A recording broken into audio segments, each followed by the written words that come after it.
Hello and welcome to the Huddersfield Town Social. My name is Greg Marah. Joining me as ever are Cameron Pope, Ian Kilroy, and Kaye.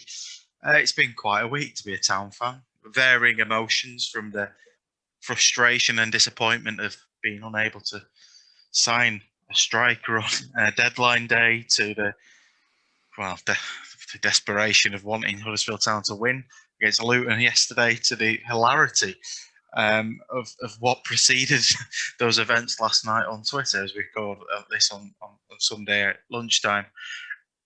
I genuinely haven't had as much kind of fun in the last 24 hours as I have now in a sheepish kind of manner. But Town somehow came away against Luton with a point in a game devoid of much quality. As Lee Bromby pointed out. Where do we begin? It's February the 7th, and we still haven't won this year.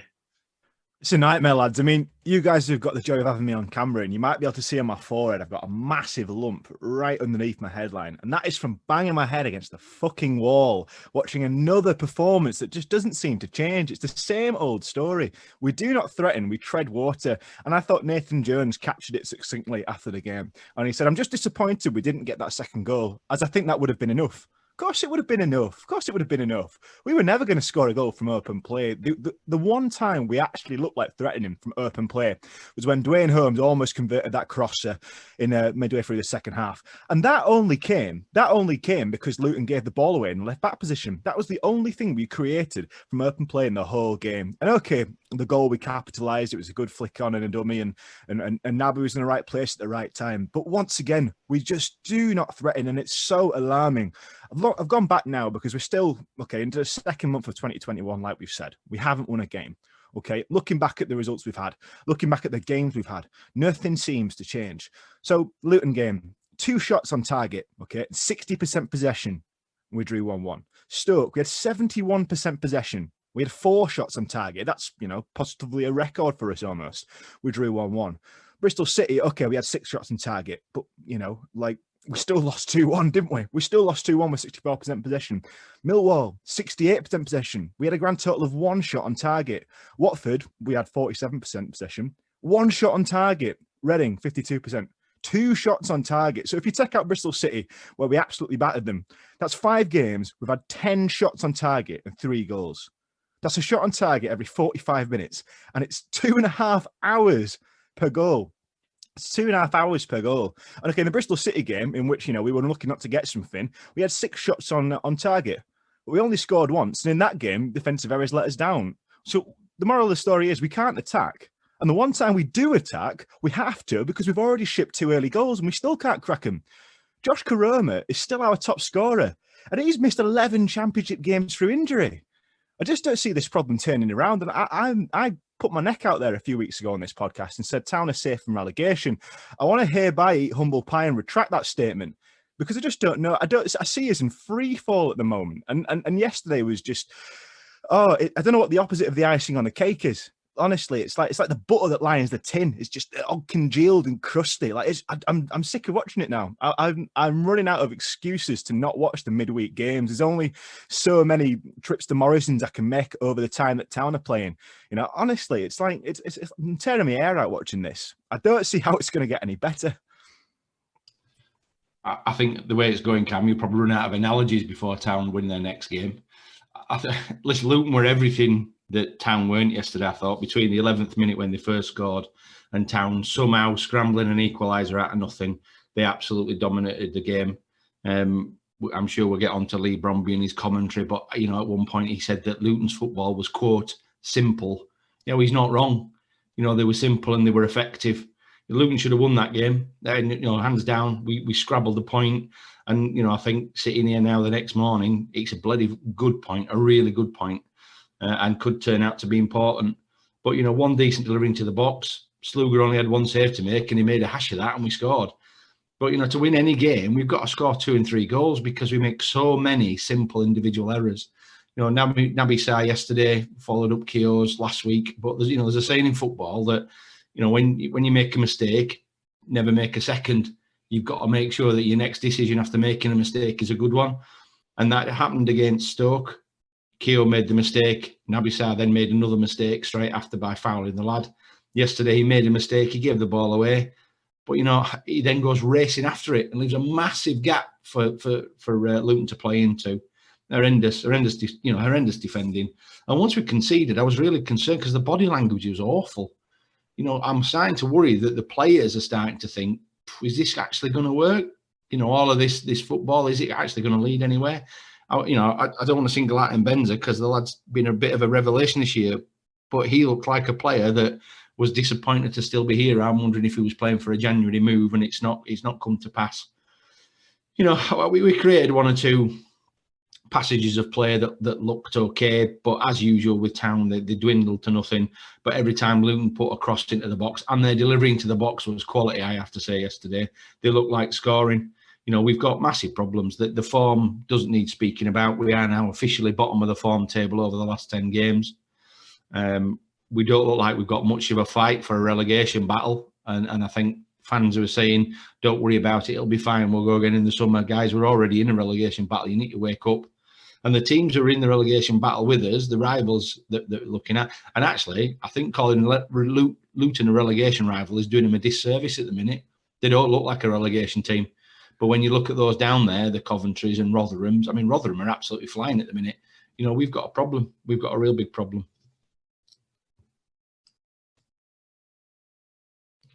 Yesterday's game for me, it was at 1 a.m. And I had a pretty busy day yesterday, a very busy day between football and birthday parties for kids and stuff. And somehow I thought I was just going to watch it back on delay this morning. Anyway, it got to 1 o'clock and I thought, stuff it. I'll just put it on for a couple of minutes and see what's going on. And the first things I hear, first off, it's DTS on the commentary. And I'm thinking, I don't like that normally. Like, we all know there's a little bit of propaganda when it comes to town staff commentating on Town games. You get that naturally. I've kind of got over that a little bit now. We're a few games into that kind of experiment and okay, we have it. But the first thing he says is, I don't even have a team sheet. And as soon as I heard that, I'm like, this is going to be good. And then straight away, I was entertained and I'm like, I'm going to have to stay up and watch a little bit of this game. And then the second thing he said was he didn't have a replay screen in front of him either. And now people are paying £10 to watch this game on iFollow. And we've got commentators that don't have a team sheet or don't even have a replay screen in front of them. Anyway, the game kicks off and Luton start pretty well and they go down the left-hand side and we make a hash of it between Naby Sarr and Schofield doesn't come and collect too well. However, the only thing DTS can say is, I don't know what's going on because I can't see because there's a massive pole in front of where I'm sitting. And as soon as I heard that, I just like, right, I'm in for the game. That's it, I'm here.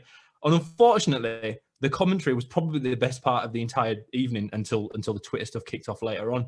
Luton played pretty bloody well.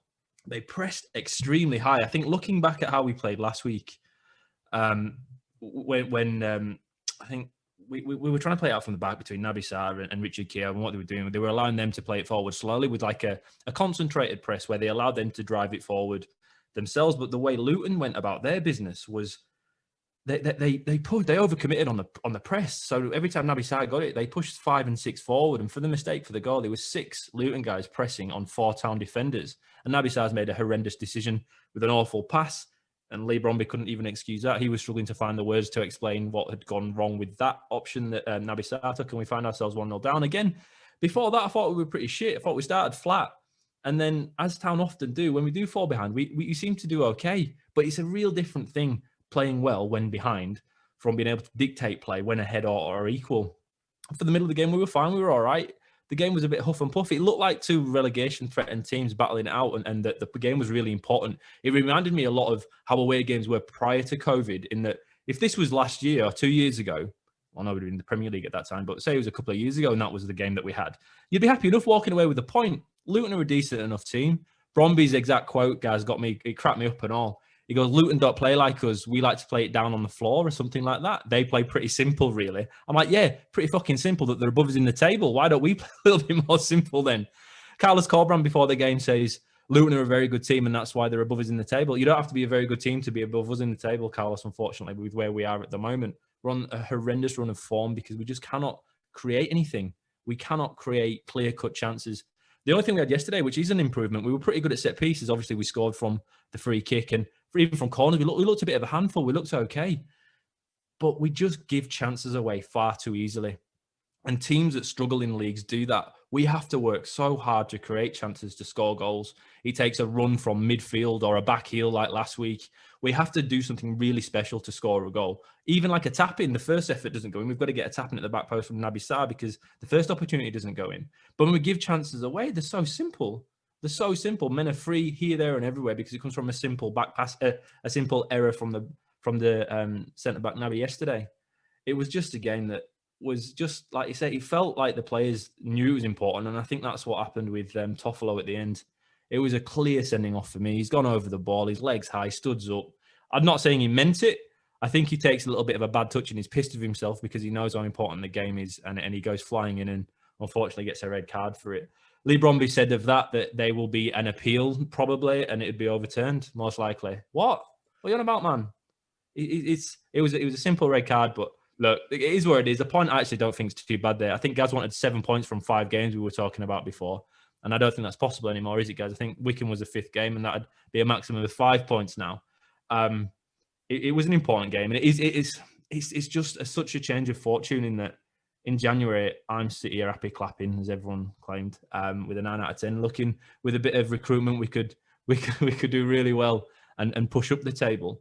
Instead, we only brought in one guy in Rolando Irons, who I've called him Vanlet Irons. I know OT likes to call him Irons, and I know he's not Irons, OT, but I'm going to call him Vanlet Irons just for you. He's a similar type of guy. He's all effort, but there isn't much product there just yet. And I don't know if there will be when he gets good. I think he's that similar kind of player. He relieves pressure really well, but apart from him that should have come in October, we only brought in Dwayne Home. Dwayne, obviously, we're on first name terms now based on the commentary yesterday. Honestly, if anyone didn't watch the game on live yesterday with the town commentary and have only watched on replay, which I don't, if you watch the highlights, I don't think it has DTS and Lee Bromby on. I think it'll have the Quest TV commentators. I don't think it'll be the town if you can get hold of or get an account with access to the actual town commentary, do it, because you learn more about the internal workings of town and what they think of the players than anything we can say, anything anyone will write in a paper, because it's raw and natural when you're on commentary. And yesterday was a really good insight into how Bromby thinks we are. So honestly, if you can go out and listen to it, do. My particular highlight of that was when he, after the 7th cross to the front post, said, "Oh, finally we've got a touch on it at the front post. First time we put 7 balls in there in the first time." And somebody, and I'm sorry if you're listening, but somebody on Twitter, their response was genius, because he said, "Yeah, imagine that. Try signing a fucking striker, you dickhead," which I thought was excellent. And he picked on Bakuna. He was quite critical of Bakuna all the way through the game, talking about his quality, but how he struggles to put that into play. And then he did his usual of high-fiving himself about knowing all about Dewsbury Hall, who was playing for Luton. Said he'd watched him at Blackpool, that we'd approached Leicester, but he was, quote, one you'd want to own. So, if we were that close to him, why was he playing for Luton? I thought he was one of Luton's best players yesterday. I mean, to touch on something we mentioned in all that as well, I think there's a point about the red card. And I've seen, shockingly, and I held back last time out for the red card on Reece Norrington-Davies, and I think, from the red card in the Stoke game, I just think that I wanted to go in on that because I saw so many misguided opinions on Twitter, and I didn't say anything because not everyone wants to have the laws of the game force-fed to them. But I think we probably need it after looking at some of the responses to Toffolo's challenge yesterday. I mean, fucking hell. Bloody hell, it's an awful challenge. It's a terrible tackle. And it goes back to what we've been saying time and time again about game management. Okay, we've been gifted a way back into the game. Okay, we've scored from a set piece, which is the only way we were going to score. But there's no way we deserve to be level in that game. They were all over us. They woodworked twice, didn't they? So when you've been gifted a route back into the game like that, and you're just winding the clock down in added time, don't go kicking them just outside the box in a brilliant range to whip something in at goal. I mean, Toffolo, he's not a dirty player, but it's a shocking challenge. You knew as soon as the whistle had gone, you knew what was happening, and knew he was off. And so, if anyone's shocked, then I really question the way in which people watch football. the intent in that is irrelevant. I saw so many people saying, "Oh, he's a nice lad." He's, yeah, I don't doubt that he is. But fucking hell, nice men can make terrible, terrible challenges for the ball. He's way over the top of it. He's out of control. He's off, and now we lose him for another game. And this is a crucial player as well. We find it hard to create chances as it is. We've got the dynamic fullbacks that are responsible for a lot of our chance creation, and now we don't have one of them for next game. And this is because we can't ride a game out. We can't just shut up shop, clear the ball. We're going into unnecessary challenges on the edge of the box, and we were very nearly made to pay. Glenn Ray hits the post in added time. I saw Schofield beaten. I thought, that's it, we're done. So, I mean, it's simple things, just closing out games, and realizing the luck we've had to actually get back into these things at the same time, because it's a terrible challenge. And I'm not having any debate about it. There is no debate. That is a red card. That is a red card, clear as day, and you will never see them not giving. Like, it's incontrovertible. I need to get that off my chest, because that's twice in a week now we've had bogus. We've had extremely strange debates about red cards. There's absolutely no way around that, and it's just another example of poor match control from Town. Just to point out that Cameron is a trained referee. He's not just an opinionated idiot. he has been. Depends who you ask. Well, yeah, definitely not Tony Cars. We'll leave that there. That's an internal joke. Story for another day. I think we should leave the Luton game there, because there's probably not much more we can go into and go on back onto the transfer window, because we sat down last week. We were very, very much hopeful that the sniffing around. We had Lee Gregory was rumoured to be coming in, Lucas Jutkovic, Adebayo, who we were in for, but then we weren't in for. We ended up going to Luton. To the extent that we are ringing around clubs on the 11th hour trying to get in Matt Smith. Matt Smith, that lump. How the hell he's fitting into our system, and some reject from Ipswich Town. Trying to find a way to put this diplomatically. It was a fucking shambles, and I don't understand. And I said this last week. We seem to be signing players for Chris Powell, whereas we have Carlos Colbrand in charge, and it kind of the same thing happened again. When you're ringing around clubs at the 11th hour, we're linked to Umar Nias now, who hasn't played since June, I believe. So that's 8-9 months of football. Huddersfield Town squad as it is threadbare. That was evidence yesterday. We've got no second option that we can go to. I had a bit of a whinge and a moan about it this week. And I've said it all along, there seems to be a perception among some people that you can't demand a feasible squad in this division, but we are in 3-4. We don't have a quality in that final third, and it's starting to show. And I honestly despair at where we are when it comes to recruitment, because we have sold so many good players, and we've still not replaced the likes of Grant and Nounier, and we're scrabbling round for Matt Smith. It's a bit of a joke at the minute. Let me read you a tweet that the club put out on the 1st of January this year. And this is a quote from Mr. Mark Devlin. "I firmly believe that we now have a clear plan, a strong identity, and a renewed feeling of positivity and optimism, and I'm excited for what the future holds." So that was the 1st of January this year. Can anybody tell me what the fucking plan is? Because from the outside looking in, Mark, my old chum, I can't see one. Listen, the transfer window, I think we did okay little bits of business. You look at the lad we brought in from Ireland, and there's a couple in there, these B teamers, that actually I could see why you'd invest 150, 200 grand in these lads. They've got the potential. But when it comes to bringing in first team players, we brought in Richard Kaye, just make of that what you will. Dwayne Holmes, who actually I thought was probably the most effective attacking player yesterday.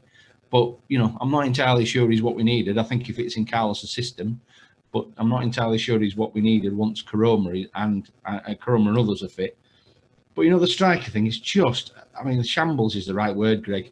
We were in for Lee Gregory, and I've got somebody who knows a little bit of the internal workings at Stoke. We just weren't willing to pay anywhere near what Stoke needed as a contribution to wages. That's why he's at Derby. We were beaten by Luton Town to another exciting prospect, but a prospect who would probably be first team ready. A lad at Ipswich who they paid £2 million for and has been an absolute disaster. We couldn't even convince them to let us have him. We were then to some bloke at Norwich who I've never heard of. And as you say, then last minute scrabbling Matt Smith. Does that sound like a club with a plan? Because it doesn't to me. It sounds like a club who decide at the last minute they need to do something and then try and find the cheapest way to fill an empty chair. Ridiculous. It just seems to be another case of trying to me, it comes across that they're trying to appease the fans. They can hear us all clamouring for a striker. Then we wait till the end of the window. It's as if, any bum on a seat will do. And now we're after Oumar Niasse. And I don't think that would be a terrible choice for Town now. I think it would have been a terrible choice for Town a month ago, and we had the full transfer window to work with. But it's Ladoke has got a little bit of Premier League experience. He was treated really badly by Ronald Koeman at Everton, and so he did okay for Hull in a side bound for relegation. He struggled at Cardiff, but again, that's a side that got relegated. But he's not going to be match fit. And this is someone you need hitting the ground running. So I think now we're picking from the free agent market might not be a bad idea. But bloody hell, what did we do sitting on our asses for 4 weeks? And so there doesn't seem to be any pattern of play. We jump from Matt Smith to Adebayo to Niasse. It's like, well, where's the cohesion? What mould of striker are we looking for? Or are we just looking for anyone who's had a bit of championship playing time? Just to say we got a striker and there you go. And if he doesn't play well, it's not our fault. I'm with you. I don't really see what the plan is. There doesn't seem to be a set demographic that we're looking for. It's a whole square pegging round holes kind of situation, really. And all this time, we've still got Josh Karoma leading the score markets from the treatment table. Look, the plan is pretty actually simple, guys. It's to get to the end of this season and rebuild. That's where it is. We're rebuild mode. You're looking at Duane Holmes, and again, if you can watch the game yesterday with the Town commentary too, because there's little gems in there, little snippets of what's going on.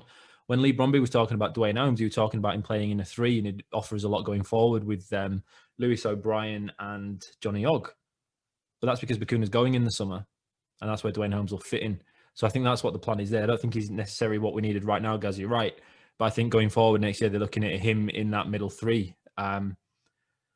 But what the most alarming thing to me was everyone, we've been first off talking about a plan B for Town for months. We said that about 3 games into the season when Carlos couldn't adapt in game to change games if it wasn't going in our direction.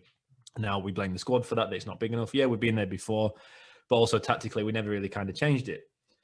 But what really got me was we can't, like Fraser Campbell yesterday, he did nothing. He offered nothing. It's a good job Andy Kaye isn't on here because we could have held him accountable for it. But he didn't offer very much. And even, like you say, on the cross coming in, the 7th cross where nobody got on the end of it, Fraser was nowhere near it, not even close to it. Yesterday looked like a much more... I think we are changing the style of play, and I'll work on this, but I think we are changing the style of play a little bit. Yesterday, the fullbacks didn't get anywhere near as far forward as they have done recently, or at the beginning of the season. And we did look a little bit stronger at the back. We didn't look like we were going to concede too many. I think we'd have lost it 2-1 and probably deserved that. But the draw wasn't too unfair in our favour. But I think the club thought we had enough. I think the club thought we've had enough. Yeah, all the fans have been like, "Oh, we need a striker. We need a striker." And pundits have been saying we need a striker. And if everyone said we need a striker, even Chickens come around a little bit to understand we needed it. Maybe it's more than a beacon towards, I think we need it football, and not just for the sake of having a striker, but because we need a striker, because no one's bagging at the centre forward position. The club are flapping. I think that's what this shows, that they've gone through January thinking we're all right. Everyone's predicted this downturn in form. It's happened, and they've gone, "Oh, fuck, we are in the shit." But they only realised we're in the shit 2 days out from the end of the transfer window. So they've had to flap and scrape and scrap and contact other clubs to see who we can get and who's available. And that's why all the people linked to us don't really fit into any kind of mold, because all we're trying to do again is get to the end of the season so we can rebuild then. And that to me is more worrying. I'm actually quite glad we didn't get a striker in, because when you start flapping like that, you make bad decisions. You're bringing people you don't need. Richard Kaye, for example, he's proved himself already. He's made a mistake last week. He was okay yesterday, but he's not the type of guy you want going forward for the next few years. We understand we brought him in as a stopgap, but that's what you get when you try and bring in stopgaps. You get them wrong quite a lot. That happens quite a lot. So I'm not too upset we didn't bring somebody in the last day. I'm just fucking annoyed we didn't start looking at it on January fucking 1. That's when we needed a striker in. We have a system that we admit takes players 2-3. Carlos Corberan's already said it about Niasse. that if he does come in, we'll need a little bit of time to get up to speed. What's the point then? We'll be so many weeks down and Corona might be back by then. Although, is he out now for the end of the season? Does anyone? Is he definitely out, Cam? 2 months, another couple of months, is it? Another couple of months. So they said April time, didn't they? Which is more or less the end of the season, really, isn't it? Well, that's it. And then by the time everyone gets up to speed now at the end of the January, we needed people bringing in on January fucking 1, but it took 5 days, didn't it, to bring in Rolando that we knew were coming in 4 months ago. There was no urgency because they thought we were fine. And with the results going the way it has done, with a small squad that's been shrinking week by week on injuries, as everyone forecasted, the only people that didn't see that coming was the club. They're the only ones that didn't see it coming. Everyone else knew what was going to fucking happen. We've admitted we were wrong. We thought it'd come in November. It came in January. It got to the end of January and we started flapping. And we had to look around and see what we could get. And we weren't willing to financially push it out so far to bring one of them in. But I don't think that's the worst thing in the world. Dwayne Holmes, I think, has been great. And he was man of the match for me yesterday, Gaz. Just going back to something you said earlier on, I thought he was fantastic going forward. Again, it surprised me a little bit. I didn't think he'd be as good as he was, but he was great. So that part of the transfer window was good, but no striker and not even looking for one by the sound of it until the last couple of days. Fucking mental. And if we get sucked into this relegation battle any more than we are doing, we're all going to look back at that and say, what the hell were we doing? What were we doing? It comes back to recruitment and the processes behind it. And I've said this all along. We had a blueprint 4 years ago, and Stuart Webber was here before he went and to further his own career. I don't hold anything against him for that. Some people still regard him as a snake, but they probably don't work in the real world. That was a blueprint to continue following. It was easy. It was simple. You should always be planning ahead. You see clubs that have been doing that. Southampton have been performing out of the skin. Yeah, they got knocked for 9 by Manchester United, but they were top of the league at one point in the season in the Premier League because they scout ahead for managers, they scout ahead for players. Effectively, that's what Stuart Webber brought to this club 3 or 4 years ago. All we needed to do was continue following that. We diverged from that somewhere in the first season of the Premier League, and every single transfer window since has been a poor one for this football club. And ultimately, that recruitment is costing us dearly. It was obvious to us months ago what we needed. And yeah, Rolando Arias has finally come. And this is, again, where you start to question the club. They could have and should have got that deal done over the line in October and didn't. And we've had to wait three months for it. Adebayo, he's come out in an interview and said that it was well known that we were in for him. So now, some say goalposts were moved. Who moved them goalposts is up for discussion. But we were in for the lad, and he kind of would have fit the mould of what we wanted to sign, but we didn't get him. He's instead gone to Luton. There's something inherently wrong with the way we recruit. And unless that changes, we're just going to be in this situation in 18 months' time again, and we could be in League One at that time by then. And it's a really big concern. It's not difficult. I don't think it's as difficult as they're making it out to be. I'm going to say process, and I'm going to say trust it, and I don't want to say it. But no, you have a process. Stuart Webber had it, and even to an extent Ross Wilton had it. You've got a process, and you follow it. This process is just, get away with as much as you can before you get found out. And it's not good in the long run for the success of this football club. And that's ultimately what we all want. So we're not having a go for the sake of having a go, which some people think. I suspect they'd support the club if Fred West was in charge of it. We're having a constructive criticism of the recruitment, which again, and the leadership of the football game, which was let us down. And none of us want to see another fucking relegation on our books, because League One and the caps, the salary caps that are coming in, that's not going to be very good for this football club. I'm just so disappointed that almost 12 months on, we were so assured that we wouldn't find ourselves in the same situation. Last season was an abomination that should never have happened and should never have happened again. But and here before our eyes, we see it unfolding once more. And we're at the end, we're start of February now. We've got 3 months really to arrest this slump. Or we're going to be back in a situation that we were in where we hosted West Brom, needing a result, last home game of the season. And that's going to come and catch us up again. That's going to come and catch us up again. It shouldn't be happening. It shouldn't have come to that. The double relegation was a scary phenomenon that should have been put to bed. and we actually had the points on the board to put it to bed as well. We didn't even need to set the world on fire in the second half of the season. We just needed to middle our way through, you know, just do all right at home, pick up the odd point away. We would have been absolutely fine. And yet here we are with 2 points from the last 18, and now we're staring down the barrel of a gun again. And we haven't learned from the mistakes here. And so we're so assured that things are going to be better from next year and that we're going to be able to rebuild. Well, what manager are we going to rebuild under? Because we all know what offering a new contract means.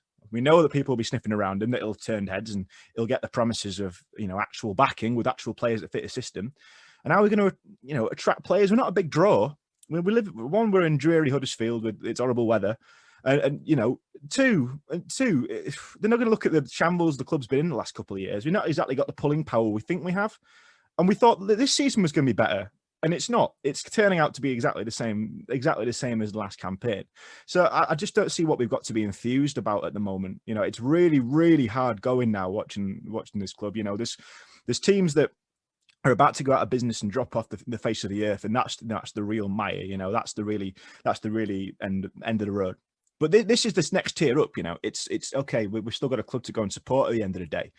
But bloody hell, who's going to be here? Who's going to be here by the time we actually get back into stadiums? Because there is nothing to get excited about. And that is why we saw all the furore we saw on Saturday night. You know, fans need a diversion. They do, because what good is there to talk about at the club at the moment? You know, we've got no outreach to the fans. We don't, like, even the whole vaccine push that Tom Furbank rightly called out. It's that, you know, we've opened the club up, we opened the stadium up to be vaccinating the public, and we don't connect with the fans over it. That's all we're asking for. We're asking for a bit of a link up, because it's so needed, because we're not getting much joy on the pitch. And so that is why we saw so much kickoff about, you know, events that I'm sure we're going to go into this weekend, because there's just so little to get excited about on the pitch. You know, we're as fans come, we're as passionate as they come. That's why we record this every Sunday. But I don't know about you lads, but I'm finding it really difficult to motivate myself to watch it now. And if I wasn't coming on this show on a Sunday morning, I don't know if I'd bother some weeks. I don't know if I'd bother, because I know it's not going to change, and I'm really not liking the negative atmosphere. But I don't see what's being done to address it at the moment. I don't know. I think I must be a masochist, because I like an idiot, I'll probably still be watching it. Cam, I think. Under much duress and having slept on it, I'm about to roll out an apology, which I know will make Ian Kilroy's day. Of course, we're all calling each other by first names today, aren't we? As a homage to Lee. I can't wait for this, guys. Just clear your throat. Make sure this is nice and clear, because everyone needs to know where we're going. As my family will attest, apologising once was difficult enough. Now apologising twice to you guys is even worse. It makes it doubly bad. But, you know, about 6 or 8 weeks ago, I apologised to Phil and said that, you know, I criticised him roundly for his dismissal of the Cowleys, and I felt that actually he was owed an apology, because we could see the shoots of what Carlos was trying to do. This was late October, early November time, and you could see where we were trying to take the team, and that felt really positive. I think now you look at where we are now, and it doesn't feel anything like it did then. You know, Phil and the board just haven't given Carlos what he needs. You know, we talked about this at the time when I apologised to Phil, was that he needed to follow up on it and make sure that was round. But also, I think, you know, when people accuse us of making this personal sometimes, and it's not personal. This is about the management of the club, and included in that senior management is Carlos. You know, I was really excited about the way we were playing, the way that we looked. You know, he had a scoring great goals, but there are other people who did point out that as a disciple of Bielsa's format is that his teams tend to drop away in Jan, Feb and March, and that now is coming to pass. You know, murder ball in training and all that sort of stuff. And my real concern is that Carlos is struggling to find a way to arrest the slide. He's surrounded by people who are his people. There's nobody in the club with any real football nous to sit with him and give him some support. I mean, you know, Lee Brombeck, you know, come on. You know, fans might say I'm fickle with this, but good coaches show flexibility. And whilst I acknowledge what you're saying, Ian, that the full-back stayed further back than probably any match this season against Luton, you know, we're not showing any sign of being able to deal with the position we're in. The defensive position remains a shambles. So yes, I'm not sorry anymore, Phil. and I now have to apologise to Ian Kilroy for making the apology in the first place. I will say, however, I never said they were a 9 out of 10, so at least I can keep that. Yeah, Ian. To be fair, I think you should apologise for that. If we're all having like an intervention session here, like we do on an American sitcom, it's only fair. Never doing it. You're never getting it out of me. Up until Christmas. Look what the squad is doing since Christmas, right? We've been dog shit because the squad is dog shit. And look how well we performed up until Christmas. And you come back to me and you're saying Carlos Corberan doesn't deserve a 9 out of 10. The playing team doesn't deserve a 9 out of 10 for that performance up until then compared to what we've got since then. 9 every day of the week, mate. And you all know it. The one thing that I'm not going to apologise for, which is something I said when they did the Canal Side video, is that the standards remain too low in this club. I still think the standards being set by the people at the top are not good enough. On the transfer. Guys, do you not think that's because we're going through a devolution at the moment, aren't we? We are going back to what we were. We're going back to Huddersfield Town before the Premier League. The legacies are the best tweet over the transfer window was that we've obviously done really well with our renovations at Canal Side, probably too well because the gate's so good and no players can come in to sign the transfer forms and join us. Maybe the security is too good now. We've spent the Premier League money on a fantastic green shed and a wonderful gate. But apart from that, it's just that we're going back to what we were, aren't we? The money's going, the parachute payments are going back to Dean Hoyle for the money spent getting us there in the first place. So we're going through the devolution of Huddersfield Town back to what we were pre-Premier League. So the message from the top has to be that we're going back to where we were. And so you can't send out a message that's fantastic. We're going to be great tomorrow. We're going to be great the day after that. We're going to be great in time. And until we get there, it's going to be hard. I think that's the kind of tone they're trying to take because they know we are minimizing the budget. We're going to replace players this summer with players on smaller wages. It's going to make it more difficult for us. So I think they're trying to lower expectations based on our expected budget next year, which none of us like, and we've gone over it many times, but I suppose we've got to accept it at some point. We might not like it, but there's not much else we can do to sway it. Yeah, but football in itself is going to have to change. Because if you're going on the proviso that most clubs are losing £3 to £4 million, as Phil and Mark Devlin pointed out 3 or 4 months ago, that everyone's going to be going through that, and it's only those clubs who will no doubt be breaking FFP arrangements, although that means absolutely sod all these days, does it? Every other club will be going through this, and it's not just Huddersfield Town. And the fact is, I think we might have one more year of parachute payments next season. So you would still expect this club to be able to compete a little bit more, given the fact that a lot of your biggest wage earners are out of contract at the end of this season. You've already, look at this transfer window just gone. Ben Hamer's left. The lad from Fleetwood, he's not going to be on a quarter of what Ben Hamer was on. So this kind of hits Jesse Stato saying it was all about wages, why a striker didn't come in. Get over yourself. That's nonsense. Pritchard's out of contract. Diakabi's left the club. We haven't even mentioned that. Or the highlights reel of his time at Huddersfield Town Football Club. These wages are going, and they're going to continue to. Pritchard, Bakuna, and Benza. They're all going to be gone at the end of the season, and there is going to have to be a rebuild. It's not as we should be playing pauper because we're not as poor as we make out to be. Ian, you talk about going back to what we were before we were in the Premier League. I think we're going back even further than that. We're going back to what we are under Ken Davey in League One. Should we mention what came out of the Altogether Town meeting about the stadium shares from December when asked about it, Mark Devlin said he can't guarantee the stadium shares will be put into a trust, although he believes that's the direction they're currently heading towards.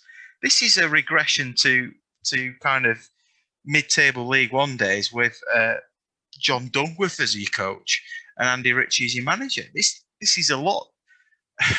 It's a lot more different than what we were in 2013, which had a lot of exciting players like Adam Clayton coming through. Well, there's 2 questions I have, Greg, based on the back of that. There's 2 questions that I think all Town fans, even the happy clappers that don't understand where the negativity from, I suppose, people like us comes from. The first one is the stadium shares. That's crucial to the longevity of the club. I don't give a shit if Town get relegated this year too much. If it happens, it happens, and we come back next year. Us as Town fans will be here forever, right? There may be periods where we don't like the owner and we might not spend money at the club because we want to protest financially. That's all you can do. We're entitled to do that, right? And we can stay away. We can do that, but we'll be here in years to come. But the stadium shares are crucial to how Town are for the next, 100 years? 100 years from now. The mortgage is nearly paid off on it, or has been paid off. I think it was around about now when it was due, but of course we've not got the Town figures or their accounts just yet, so it's not entirely sure whether we're still paying rent or if we get anything else back out from KDSL as a profit. Anyway, that's the first question, stadium shares. And the second one, as you mentioned before, Greg, about are we regressing back further than Dean Hoyle, is that when Phil first came in, he spoke about financing Town to a similar level than Dean Hoyle. That's what he said. And what Dean Hoyle did was maximum FFP losses every year. He put in 5 million, I think it was at that point, every season. I'm not entirely sure where it is now, but he put that in it, and that's what we're paying back at the moment as parachute payments. When Phil joined, he said that's what he'd do. He said he would invest to a similar level as Dean Hoyle did.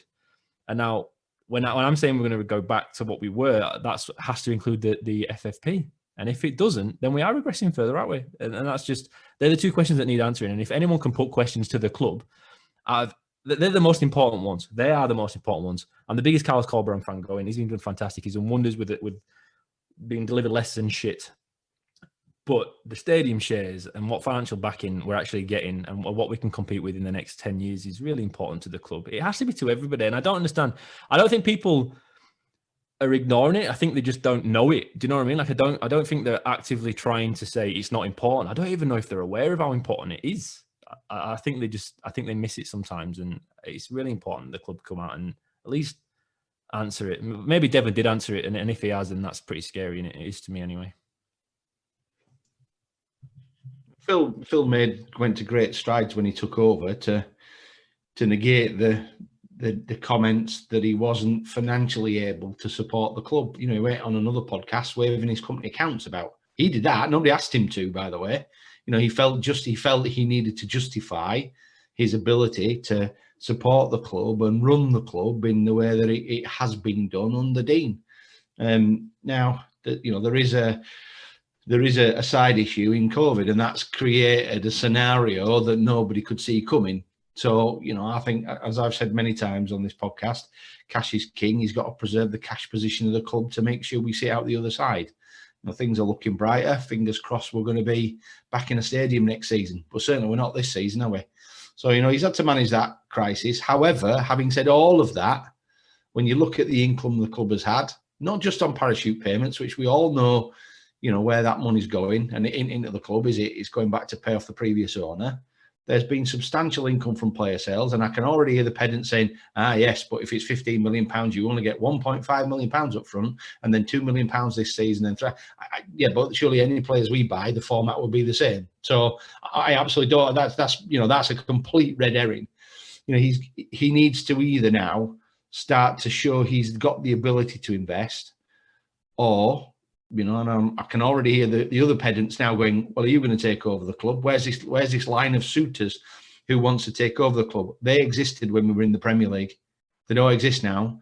Our club does not have the value it had when we were in the Premier League, even though we were stone cold bottom of the Premier League and fast heading to become one of the worst teams ever in Premier League history in terms of points. It had a massive value at that point because what you were presenting, and Ian and I have seen a prospectus from another potential championship club that's trying to sell themselves to suitors, is you presented a position where actually, yes, you go down, but you've got a lot of money in the bank and you've got every chance of getting back quickly. And that opportunity to find an owner who really, really had deep pockets has been and gone. Now, you know, people will have the view that having a Town fan in charge is a preference, but this is the at-sum of having a Town fan in charge, because there's only one or two people in Huddersfield who are Town fans that had the kind of money that Dean Hoyle had in the bank. These people don't exist. So the chance has gone. We're stuck with what we've got, in my opinion. Yeah, I was one of those advocating for a Town fan to come in and take over the club, and because we were going to carry on Dean's legacy, and we were going to carry on being a club to be proud of, in that we were one that had strong links to the community. Because there was nothing like that ethos that Hoyle and Wagner brought. You know, there was a whole buzz around the town. You actually saw young kids wearing Town shirts rather than City and United. You know, it was a sight to behold, especially coming back to Huddersfield from when you lived away, it was something that, it made your heart swell. And so I was firmly behind that, and I was really worried that we might sell out and go to, an investor with deep pockets, but very little connection to the town. I can see how erroneous that was now. Because you're quite right, guys. Not many people over Huddersfield Town persuasion have the capital about them to take the club forward. One of those was Dean Hoyle, and he was selling it. So, and I'm not in a position to say how much money Phil has or hasn't got, because, I guess we can all look at the accounts, whatever. We don't know. But from what we've seen so far, I don't think it's a stretch to suggest that he doesn't have the ability to make good on the promises he's made. It certainly doesn't look that way so far. And so, I'm looking at it now and I'm thinking, well, we haven't really had the investment we thought we were going to get, but have we got the ethos, the backbone in the club we used to have? Well, no, we don't even have that either, because we've got the whole disconnect with the fans now. There's widespread apathy around the fan base. More and more people are just tuning out, and who knows when they're going to be back. And so it was just a real bum deal. And now I really wish that I hadn't been so keen for, a town fan to take over at the helm, because, all right, we don't really have that community spirit anymore, and nor do we have the money, to get back up to the level we were at. So I do scratch my head and think, what do we have? What is the legacy? What do we have other than a wasted opportunity? And so it's, the nice memories, but I'd like a bit more than the memories, really, to be quite honest. The worst thing about it, sorry, Cam, is like I say, no one cares. No one cares anymore. That's the thing. You go on Twitter, Cam, and like you're saying you don't care. No one cares. Everyone's losing interest. I'm pissing myself at the commentary now, not the football anymore. Cam, will you buy a season ticket next year when you're back? No, I haven't bought. It's partly for work, isn't it? But I mean, I didn't buy one this season for obvious reasons. But no, I won't be buying next season. And like, okay, part of it's because I won't be, I won't be there. But then, to be honest, I look at it and do I want to put my money into it at this moment in time? Well, no, I don't think I want to spend the 300 quid, whatever it'll be, on a Saturday watching Town. That's why I stopped refereeing, because I wasn't enjoying my Saturdays anymore. So I don't want to go to Town and have the same feeling. So I don't want to wake up empty on a Sunday morning having watched another 0-0 draw. So no, I can completely see why people are refusing to buy a season ticket and don't want to go. Like, fucking hell, if I had a kid who wants to get into football, I wouldn't be taking him to see Huddersfield Town at the moment, and that's really sad, but it's true. Andy Kaye sponsors bloody Fraser Campbell this year, and he's like losing interest. He's another one of us, and it's just so. I didn't think something could turn like a fan base against a club so much, and it's apathy that's doing it. They're just losing interest because of what's going on. Guys, are you and Connor going to be going back next year? Yeah, we will. And I'm just thinking about what Sean said last week on last week's podcast about, we're not just missing the football, we're missing the other bits that go with it. And for me, me and Connor going together, that's what we do. We go as a pair. So yeah, I will. I will go again. And like you said earlier, I'll choose to support them no matter who's in charge and who the manager is anyway. But you know what we should do, lads? We should all go down the West Vale Squash Club until this all blows over. That's what we should do. You sure it's open? I heard it closed in 1981. Like that. So they'll be like in Shaun of the Dead. Just go down there and have a pint and wait for this to all blow over. We're waiting there another 30 years though, won't we? We'll be like 2048, we'll be coming out of there going, is it finished yet? And so it'll be fucking DTS and Lee Bromberry again on commentary talking about how good we are and how well we're going to go next year once we get everything sorted in next 3 transfer windows. We'll be laughing. Well, just taking on what you said there, Cam. What we have been left is a club charter, and we all remember years ago the honesty, integrity, and all that nonsense that went with that club charter. Now you have this working class club charter, which is just it's pleading kind of poverty in the first place. I'm just going to take a couple of lines off it. It's in our hearts to do the right thing by our supporters and our community, and we will show our class off the pitch by treating people correctly. Throughout the season, we've seen that not to be the case. They rejected money for shirt sponsorship and then let people go rather than keeping them on furlough to try and keep them employed at some stage. That's not working class. That isn't class in the terms of what they're putting forward. We've had we've made the joke about West Vale Squash Club, but you've got the chairman with all this bluster, giving so many stories about so many things. He's like a salesman who's just trying to sell himself to the fans. It's people can say, "Oh yeah, it doesn't matter. There's a load of bullshitters in football, isn't there?" Like there are super hams on fucking Peep Show. But do you know what? It does matter, because if you have a mantra of working class club, and you can go on the town website, read it, look at the objectives. Are we hitting them? No. And I wouldn't have a problem where we are right now if we were hitting those objectives at all, and if we had some kind of cohesive plan. And that's the thing that really pisses me off. That's why the hilarity of that Saturday night Twitter of people finding out that, oh wait a minute, Westfield Squash Club wasn't actually open then. So was Phil at the game? Was he not at the game? Where was he actually having his glass of lemonade / underage drinking, or was he like with a massive boombox in the 80s listening to Radio Leeds, drinking White Lightning somewhere? The hilarity of that is kind of like the Anthony Gerrard stuff that we got 8 years ago. It's the apathy that's creating that, and we're laughing at the club now because we don't have that emotional connection. We're not even angry. That's the thing. Gasly, right? OT when he came on last week, he was very much looking forward and getting back to it. But Jesus Christ, if we do go back, we need them to at least honour their word. And it's not difficult to honour your word, but reading in and around the share situation and everything that's gone on in the last 6 weeks, and the fact that nobody's calling the club out for it except fans on Twitter, I genuinely wonder what we go back to when we can go back into grounds. Nightmare situations don't happen overnight. They take time to develop. And that's the thing. People sit there and it's nice to have a positive outlook on life. I wouldn't fucking know. But I imagine maybe once in my life I did have when I was young. You live in Australia, mate. You can go to the pub.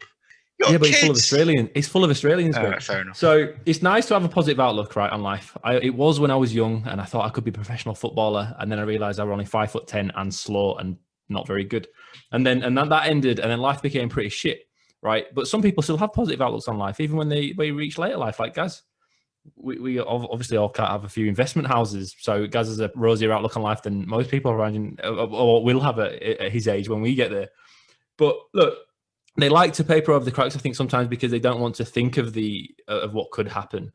And now looking back over the last 18 months, it's not been great, has it? Like when Phil first came in, there was a betting issue in the.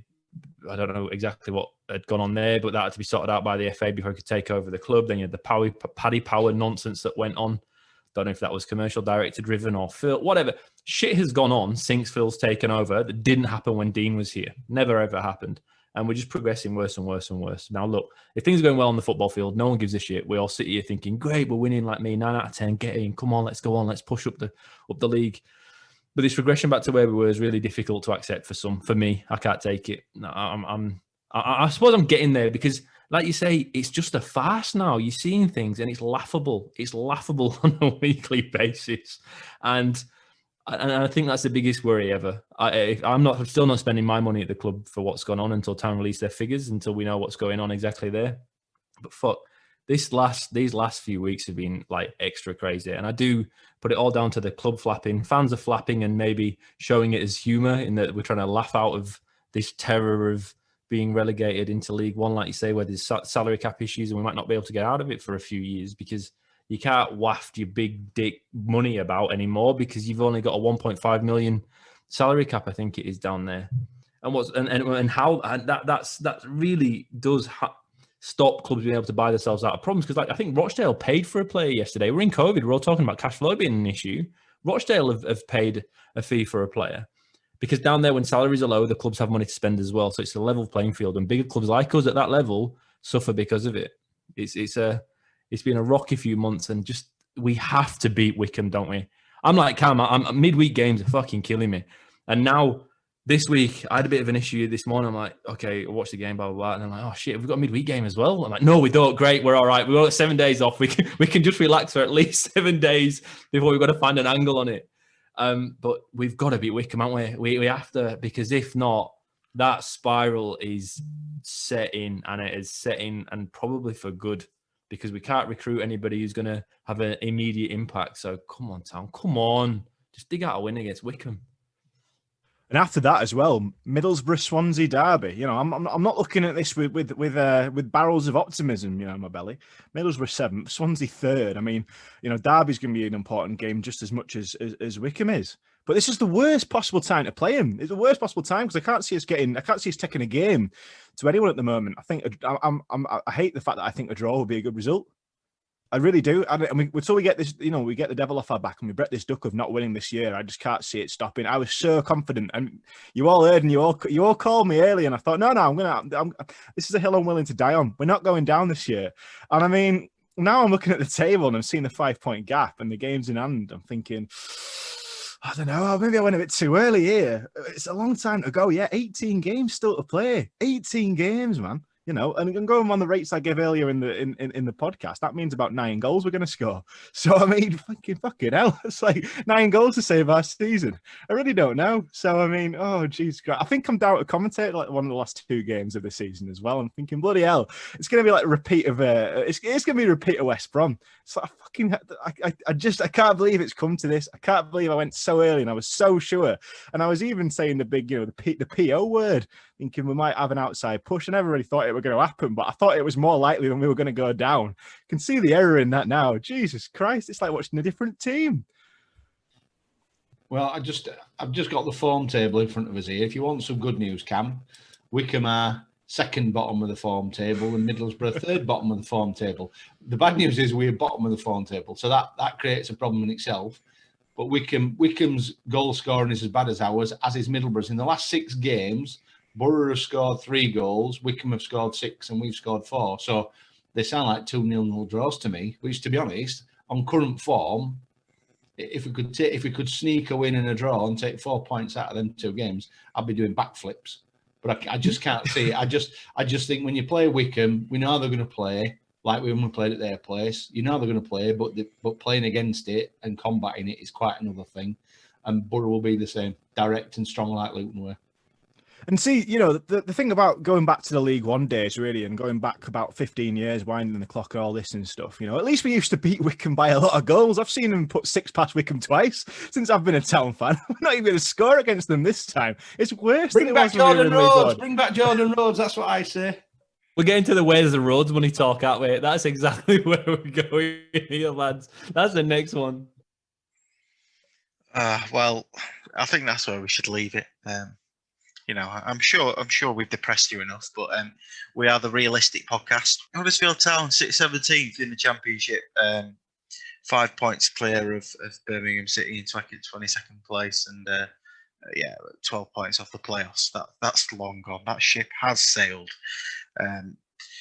Still, only Wycombe have conceded more goals than us this season, so any money on a 0-0 is probably not going to be one for next week. I think a score draw next week. Andy Keogh mistake and Akinfenwa to score is probably where your money needs to be. But it'll be interesting to see if Harry Toffolo gets his red card rescinded for next week. Because will that end his run of starts? I believe it will, won't it? That'll be a crying shame, but he's only got himself to blame. Thank you very much for listening. Enjoy the humour that is going around. Don't be such a prude if you don't like it. If it's not for you, switch off it. I'm enjoying it. And if you've enjoyed this, let us know. We'll be back next week. I hope you have a jolly good. I think this is it the 5th or 6th week of lockdown that we're entering into. Hopefully there'll be light at the end of the tunnel when we get there and we can all be back in the stadium. We keep saying that every week. Fuck knows, it'll probably be 2023 by the time we actually get round to it. My name's Greg Marah. Thank you very much to Cameron, Gareth, and Ian. Goodbye.